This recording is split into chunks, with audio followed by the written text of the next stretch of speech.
Hi, everyone. My name is Miriam. I'm a second year occupational therapy student at Cleveland State University. And today I'm joined by my classmate, Jenny. Hi, everyone. Like Miriam said, my name's Jenny, and I'm also a second year occupational therapy student at Cleveland State University. I am excited to join Miriam today while she covers her topic. Well, thanks. All right. So for this session, we will be covering the topic of veterans as volunteers. Volunteering in general, we know provides many people with a sense of fulfillment and joy, but evidence shows that there are many benefits to those who volunteer, especially in their community. For veterans, volunteering can be highly rewarding as well as a great outlet to utilize their strengths that they had previously used in the military. Just a minute, I will go over more in depth about this and just how important volunteering as a veteran can be to not only their health and well being, but also to their community and what some of these opportunities look like. But before diving in, I want to give a brief overview about what occupational therapy is. So, occupational therapy aims to help individuals successfully participate in life skills and allows them to have the ability to get back to taking care of themselves. We strive to help individuals get back to their daily activities, also known as occupations, that are most important to them and their daily roles. In OT, we look at individuals as a whole being. So, we're looking at their mental, their physical, their social, their spiritual, and their emotional health. We work with all ages and a variety of populations, but for veterans specifically, some examples where we can come in to help is through social participation, leisure pursuits, transitions, and physical and psychological barriers that are inhibiting their occupational performance. So, why is volunteering important, especially for veterans? Well, for veterans, we know that there's many physical and mental challenges that can occur for this population, especially those who have served in the military. Of course, they've all served, but some examples of this are PTSD, depression, anxiety, insomnia, TBI, amputations, spinal cord injuries, burns, and many more. These can wreak havoc on their livelihood and often significantly impact many aspects of their daily life and along with those roles. So, with volunteering, though, as veterans, it's proven to decrease some of these side effects and the symptoms that they experience with their physical and mental limitations, as well as decreasing the symptoms of traumatic experiences. There are many benefits for both veterans and their communities when they volunteer. And this just goes to show how much our communities need veterans and their skill sets. And they provide a great asset to rebuilding our neighborhoods and families. In addition, 37% of veterans in the US belong to a group or an organization that directly aid local neighborhoods and communities. And so, by participating and giving back to communities, it is proven to help veterans with transitioning from military to civilian life. So, Miriam, I personally I look at veterans and just like the military in general as just a very selfless group of people. So, I feel like being able to give back to their communities is just a great way to increase their overall sense of fulfillment. Exactly. And I love how you said that they are selfless because that's exactly what they are. And they're still continuing even after they've served to help their communities further. It's incredible. But yeah, there's tons of benefits. We're going to get into more of that. So overall, research reviews have concluded that veterans volunteering improve mental, physical, and social health and well-being, in particular, increasing their level of happiness, life satisfaction, self-esteem, and mastery, and even decreasing some symptoms of depression, for example. An observational pre-post survey, which examines health, physiological, and social outcomes from a cohort of post 9/11 veterans with and without TBIs, was completed by Lawrence, Matthew, and Robertson Blackmore, and the Mission Continues organization that was conducted in 2017. And we'll get into more about Mission Continues. But for the study, just know that this study was done over the course of 6 months, where veterans were required to volunteer for 20 hours a week, and they served at a nonprofit of their choosing as long as it was veteran focused. And at the end of the study, there was several findings that they had found. One being that there was a significant pre and post improvement in overall well-being, and as well as a decline in PTSD symptoms and feelings of isolation and loneliness. And overall, there was a great improvement in self-efficacy and esteem, as well as they had better perceived social supports. So these findings were not only significant for um, veterans with TBIs, but also veterans without TBIs, meaning that they both benefited from volunteering pretty equally, which I think was really cool. So next, Hold on real quick. I just wanted to say that yeah, a lot of these benefits really need to be kind of like taken into consideration, because volunteering might not be everybody's cup of tea, but when you kind of change your mindset and you look at the benefits that not like only yourself will be getting, but like other people as well, that can change the whole game. exactly. You hit it on the head. All right, so I want to get into some specific resources that I've found for you all. So give me a second. I'm going to share my screen.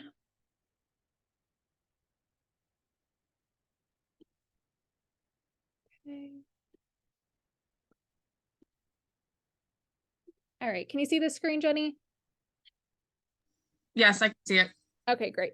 All right, so next I want to introduce some of these volunteering opportunities, specifically geared towards the veteran population. So the first organization I want to introduce is Mission Continues. This is a fantastic organization that serves their community as a civic nonprofit program for over 93,600 veterans. So that's a ton of veterans that have been Wow. part of this community. Yeah, it's incredible. And these are for veterans who wish to help their community through under-resourced local areas, such as those with a lack of educational resources, food, or neighborhood identity services. This program offers benefits, which include an opportunity for veterans to serve their community through specific roles, and even depending on the amount of hours, they do offer a stipend, which I thought was awesome to hear, because you don't really hear about volunteering opportunities doing that often. And over the 65 service platoons spread throughout the US, that consists of these projects, will be rebuilding schools, woodworking for the community, social events, and feeding to the homeless, just to name a few. So these are just some that these 65 service platoons do give back to some of these projects that they've done. I actually did see, I watched a video not too long ago about Mission Continues and how they kind of partnered up with Habitat for Humanity, and a lot of the volunteers for Mission Continues actually work to build houses for a lot of returning veterans, returning back into the community, and just kind of other people in the community as well. That's amazing. I actually think I read about that too. But I definitely would want to check more into that, because that's a huge thing that they're doing for all over, especially those under-resourced communities. Right.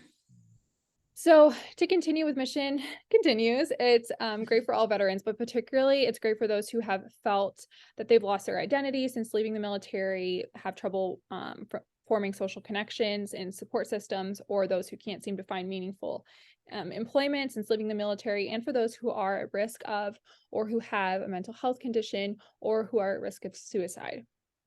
And according to Mission Continues, they've conducted several studies, and this was found on their website. There are quite a lot of reasons, but specifically in terms of connection, there were several notable points that I want to touch on. 85% of veterans felt a greater sense of connectedness with other veterans, as well as their civilians that they had worked with. 79% gained more confidence in their skills and in goal achievement. 78% felt a sense of belonging within their community. And for growth within the veterans, 85% gained purpose once again. 89% felt the difference that they were making within their community and felt that they were contributing to something really significant. And 87% felt that them engaging in this volunteer opportunity was something more meaningful and bigger than themselves. So Mission Continues has a lot to offer. Those numbers are just, I mean, that's insane. They're high. They're like all in the 70% or above. Yeah. I know that like one of the biggest struggles with veterans many times is integrating back into society, because they lose that military identity. So being able to find that purpose again and do it with family and friends and just within their local community is just so crucial. Yeah, definitely. And what's so incredible about this organization is that they service communities all over the nation and have done over 8,650 projects. So you Just can wanted to- participate just about anywhere. Yeah. Yep. So that is Mission Continues. I want to now transition into our next organization, and this is Team Red, White, and Blue. So this is a nonprofit organization that has approximately 204,000 members with over 210 chapters and over 192 locations nationwide. And actually, women volunteers make up almost half of the participants within this organization. Not only do these veterans provide services to their local community, but they also receive physical training, social support through the individuals, a part of the organization, as well as activities and events given to the veterans that are free of charge. So this organization has a family-focused approach and really initiates improvement and success in transitions. Overall, Team Red, White, and Blue has proven to enhance life satisfaction, physical well-being, social connection, as well as support. And they also have hosted over 17,600 activities and events, in addition, facilitating support for their civilian family and friends as well. It's incredible. Wow. So some local and virtual events that they've hosted are yoga, cycling, rucking, trips and retreats to Grand Canyon, Colorado, the Smoky Mountains, and Lake Tahoe. And virtual events can also be found on their Team Red, White, and Blue website, or I'm sorry, app, which is, I posted a picture on this slide, you'll see right in the center. I just thought it was I really didn't even cool. know they had an app. Yeah, and I thought it was really cool because they reach out to people near and far. So there's something for everyone. And their camaraderie is very similar to what they've had in the military. Me and Jenny have experienced this firsthand, and it was such a pleasure working with them. I will say it really felt like they were family. It was so incredible to watch. I think one of the biggest benefits of this organization is just finding that social connectedness and the support. Because I know when we had the pleasure of working with Team Red, White, and Blue, like you said, that was one of the first things I noticed. Socialization with people that are old or new to your life can have so many benefits, and you can always have the opportunity to meet new people. Exactly. And for civilians and veterans, they were so welcoming. But really quickly, I do want to touch on some more volunteering opportunities for veterans with Team Red, White, and Blue. They've served the homeless. They help with veteran transitions. So other veterans are helping with veterans who are now going through a transition from military to civilian life. They do event planning. They do leadership role opportunities. So veterans can, become leaders within their community through Team Red, White, and Blue. And so these are just some examples of what Team Red, White, and Blue has done for veterans in their community, which I think was really cool, and how awesome that we got to experience it. I agree. Okay, so our next resource is Team Rubicon. This is an incredible volunteer humanitarian organization that serves all over the world for natural disasters, as well as other disasters related to needing relief nationally and internationally. So due to these veterans' previous military training, they really are well equipped for these kinds of events. The whole idea is to emphasize their strengths. So their motto and their service principles emphasize impartiality, accountability, innovation, collaboration, and tenacity. So some crises that they have responded to have been services for primary medical care in northern Greece, especially to those who have been struggling to receive healthcare, medical reconnaissance and mobile triage services to coastal neighborhoods.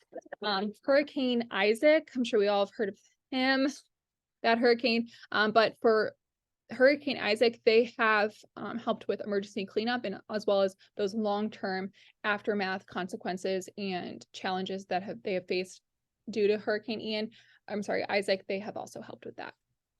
I have to say that I love that Team Rubicon emphasizes their strengths, because I personally feel that military members and just veterans are unique in the strengths that they have, and being able to utilize them is just so motivating and rewarding. Yeah, they have tons to offer. Even they have offered a response to the wildfires in California. LA County. I think that's just so cool. But actually what's really cool about this website or this organization is if you go on their website, you can look at the entire map of our world and you can press on anywhere in the world and they'll have little icons where you can see where they've helped and what specifically they've done. So I thought that was really cool. Oh yeah, absolutely. So now I want to touch on No Veteran Dies Alone through We Honor Veterans. And so this program was created to train and educate veterans who wish to provide support for other veterans who are nearing the end of life. The education behind the program is given through PsychArmor, which I know you and me, Jenny, have had experience with, and Department of Veteran Affairs to prepare them to adequately assist the dying veteran, but in a specialized, unique way, specifically through veteran culture, as well as providing comforting support to the family members and their loved ones. So they visit hospices, but they also visit state hospice organizations, hospice veteran partnerships, and VA facilities, of course. And to join, if you want to, you can locate the closest VA hospital, as well as also looking at We Honor Veterans partners, which can all this can be found on wehonorveterans.org. But this program has several advantages. I just want to touch on a few. These veteran volunteers have a unique understanding that helps form a strong connection with the veterans who are nearing their end of life and as well as their families. And it provides the veteran volunteers with a sense of fulfillment and can relate to one another that is distinctive and honestly quite special for both involved. And some activities that they do in these hospice settings is reminiscing and sharing life stories. They're educating the veteran who's nearing the end of life and their family on receiving benefits such as burial benefits. And they also participate in these recognition events and assisting in transportation for families and veterans who are going through and nearing end of life. And then for non-hospice and non-palliative care services, they offer, We Honor Veterans offers volunteering opportunities for other veterans through the Veteran to Veteran program, where they offer other forms of transportation, pinning ceremonies, handling certifications for service members, especially like on days such as Veterans Day, recognition events, and assisting in other VA benefits such as healthcare or survivors healthcare. I have to say that this organization, this is it's to me it's unique and it's special. Even though that the veteran that is heading towards the end of life, they still get that social support no matter how short of a time frame that they will be getting it for. Yeah, I agree. And I think that, hospice, the support in hospice is so crucial. And I think something so specialized and, like I said, unique is it's really awesome that they have a program for this. All right, transitioning to Project Healing Waters. So Project Healing Waters is a fly fishing program that was founded by veteran Ed Nicholson. And his mission for this program was to assist other veterans dealing with physical and mental disability or difficulties, even those who are injured and disabled, to take part in the meaningful occupation of fly fishing. And so Project Healing Waters has over 200 programs nationwide, from basic fly fishing to education on how to build and tie a rod, or fly tying and rod building, I should say. And so really the level of knowledge that you can have in fly fishing can be really 0 to none, and all are welcome. So I think that that's awesome that, you can have no experience at all and it's still, there's something for you. And just a quick note on this, all equipment is provided and all fly fishing trips are free to the veteran participants. So, and there's lots to offer. Okay, now for our last resource that I have for today is OD Greens. And this is an organization that was founded by veteran Don Tobel. And he created this organization for other veterans in the Cleveland area. And this company really helps to specifically produce hydroponic produce to various communities and facilities such as restaurants and markets. And not only this, but he is actually a certified, or he's a mental health counselor, and he provides services for veterans who are transitioning from military to civilian life. So I think that his approach is really unique, and also helping with that transition, he provides them with this sort of purpose in produce, and that is directly helping communities with better nutrient foods. I also, well, like I've already probably stated, that transition from the military to civilian life is just it's quite daunting and challenging. There are a lot of adaptations to be made. So the fact that these services are offered for veterans struggling with this can be extremely crucial in the transition process, I would say. I completely agree. And I think that something such as this right in our backyard is amazing. So that concludes our resources that I have for today. I do want to go ahead and just close with some quick notes. Community members trust and greatly appreciate the work that veterans do and the time that they spend on their communities. There is a myriad of resources that are offered in just our backyard, like I had mentioned. And I hope that, talking about some of these today really helps to offer assistance to those who have been looking for some form of, social interaction and engagement and, purpose once again. So, really quickly though, Jenny, I do want to ask you, I know that you have some veteran family members, and I was just interested to see if any of these stood out to you, or if there's one in particular that was, more interesting to you. Yeah, so I have quite a few veteran family members. The ones that are closest to me are my two brothers. One of them was actually in the army, and the other one was in the Marine, who did a tour in Iraq and then came back, finished his term, and he actually transitioned to the Coast Guard, and he's still part of the Coast Guard.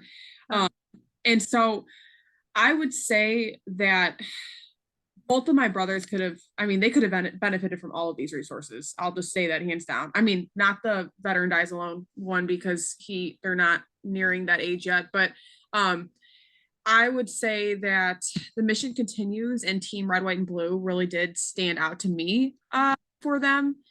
I think it would just fit them well, like just knowing them personally, and it would just help them transition best, like through socialization and just other leisure and service related activities, because they didn't really get that when they came back.